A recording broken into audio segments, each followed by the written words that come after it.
right, we've got a new entry today. I took a sneak peek at today's entry from last time, so I'm slightly prepared, but not completely. And you'll see what I'm talking about. But I first wanted to say that I am a little bit weeded, so I've decided this is going to be Nick D's Weed Diary, something like that. And what I took today was some sour apple gummies from Wild. And I took just half of one. I think these are either 5 or 10 milligrams. Let's take a look. They are perhaps 4 milligrams. I don't actually know. What does it say here? Oh, they're 5. 5 milligrams THC, tiny bit, insignificant amount of CBD. And these are a sativa, so giving me a little bit of that energy boost. So I might as well take some water because I'm going to get very dehydrated. Whoa, oh, because of this. The lighting is strange. It's reflecting off of this and doing some interesting things. I'm also using a yellow background, so we'll see what that's all about. Okay. Let's get to it. Without further ado, the red book. Got to make sure it's the right direction. Without further ado, we already talked about that one. So yeah, this is what I happen to notice for the future, and the topic is what we look for in a partner. It's gonna be a very, very interesting one. And so I was sort of racking my brain about what I wanted to talk about here because I wrote that a while ago, and I'm not entirely sure what the context was, but I remembered that a long time ago I wrote a list of what I wanted in a partner, and I haven't read this list in 3 or 4 years. So I thought this would be good. I'll read through this list. We'll reflect on it. Maybe it'll give some inspiration for other people. And it's written on, and this is great, it's written on Howlin' Ray's menu, which if you don't know about Howlin' Ray's, it's a place that I visited in LA with my buddy Josh, and they do some delicious hot wings and hot sandwiches. Actually, probably more hot sandwiches, fried chicken sandwiches. There we go. Man, what am I talking about? And I'm already at 2.5 minutes, so let's get to it. All right. Yeah, this is interesting stuff. So I've got a don't forget column on one side and a what I want in a woman column on the other side.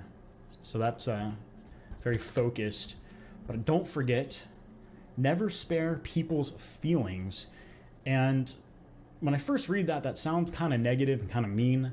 But what I mean there is open up communication. Don't be afraid to have uncomfortable conversations with your partner. I think, and at least in my case, there have been many times where I would sort of hold back my feelings or hold back a desire or hold back basically a chance for me and my partner to grow. My partner and I, there we go, I can speak.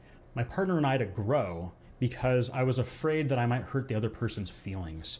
And I don't think that's wise. I think it's wise to be uncomfortable, bring up what's important, and see if the two people can grow and learn together. So be direct is the next one, and that makes sense. Again, it's all about communication. No point in beating around the bush, just get directly to what's going on in your mind. Huge one, don't ignore red flags. And I know this comes up in my life because I let loneliness and I let my hormones kind of have the best of me. And so it's very easy to sugarcoat things or believe a red flag is maybe something you're inventing. You're not really going with your gut feeling. You're kind of saying, maybe I'm wrong. Maybe I'm not seeing the whole picture. And that might be the case, but I think it's important when something comes up and it kind of gets in your mind that there might be a problem, maybe dig into that. Maybe hold some space for that. It's probably wise to trust your gut. Be honest and expect honesty. And I think the second part is really crucial for me, the expect honesty. I tend to be quite honest and try to be as real as I can, try to be as authentic as I can in my relationships. And I should expect that from my partner as well. Say what you want, say what you need, say what you expect. a little, almost like a mantra or a poem right there. But yeah, more communication. And again, it kind of goes back to not sparing other people's feelings and being direct in a positive, in a nice way. But really getting to what you want, what you need, and what you expect. And that's part of that's probably boundary setting. Some of that's expectation setting, and just having good communication skills. A lot of this is just communication, I would say. Hyper focus. Now, I'm not really sure. I mean, hyper focus for me is usually something I think about career wise or finance wise or project wise, creativity wise. Get kind of that narrow vision and focus on that one thing until it's done. Not really sure why I wrote that for relationship advice, but I have to think about that. All right, I've got don't ignore how you feel. Don't ignore how you feel. That's another super important one. I think it's really easy to, again, ignore your gut feeling, ignore those red flags because of loneliness or hormones or depression or whatever the case may be. You might be filling a void or avoiding a void or a trauma that you haven't dealt with and trying to find that solace in another person. That's dangerous. It's very important to if you have feelings, to acknowledge them, bring them up, understand them. Don't forget your friends. That's a huge one for me as well. Oh, that's what it is. I tend to get hyper focused. Here's what all comes together on a relationship, and I start to forget my friends, which is a big bummer. You can't expect all of your emotional needs or social needs from a single person, especially your partner. That's a lot of responsibility. That's unrealistic. Turn to your friends for some of the needs you're not getting in your relationship. Healthy needs. Let's not get a little too bizarre and too crazy out there. Unless you've got an open relationship, all for it, go for it. And then last in the don't forget column, don't forget no fixing problems. And then this one's very near and dear to my heart because I tend to be attracted to people that need some fixing. Perhaps it's because I need fixing and I'm projecting onto them. I'm ignoring my own problems and finding a distraction in somebody else. So pay attention to something like that. If you find that you're fixing other people's problems a lot, maybe you need to turn inward. Maybe you need to do some work. That's what I'm doing right now.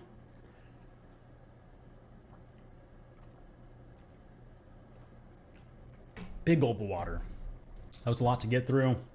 Really over on time, but I do want to get through this. I think it's pretty interesting. It's interesting for me. Could be interesting for other people.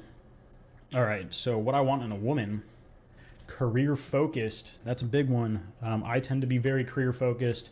I might even say that my first love is my job. So something to think about. And I think some people get in their head that maybe that's a bad thing, and it could be. It could be if you're not compatible with a person like that. But there's plenty of people that are career focused, and that just needs to align. That needs to be one of those expectations, one of those things you talk about. Already doing their dream. That's important. That goes with ambition, initiative, creativity, and motivation. I want somebody that is on a path of growth, a path of learning, and a path of following their dreams. I think it's dangerous to sort of get settled in your ways and forget about what you were dreaming of as a kid. What were some of the things you wanted to strive for? What were some of the things you wanted to be? And sure, not all of those are going to be realistic or attainable, but maybe there's something similar or a little bit of a tangent you can take and make your life a little bit better. So I think it's important to continue following your dreams, and that's what I want in a partner. Loves themselves or career more than me. That's an interesting one. I don't know if I agree with that anymore. Loves themselves more than me, perhaps. That's probably important. I think that's a lot of this path that I'm on is unconditional love for myself. And anyone out there, I think that's important for you guys as well, you folks as well. You got to love yourself first. You got to take care of yourself. You got to put yourself first. You got to be number one. But that doesn't mean being selfish or being destructive or hurting other people. It just means that you have compassion for yourself, you accept yourself, and with that comes love that you can actually project onto other people. If you're not healed up fully, it's really difficult to love and heal other people. Healthy and exercises already. That's a big one for me. I tend to, I'm not a gym rat, but I do like to work out. I like to stay active, and I think it's important for my partner to have that sort of lifestyle as well.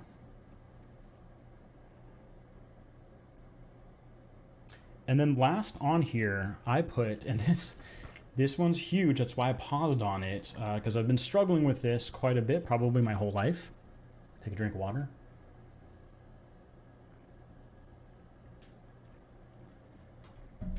Be patient.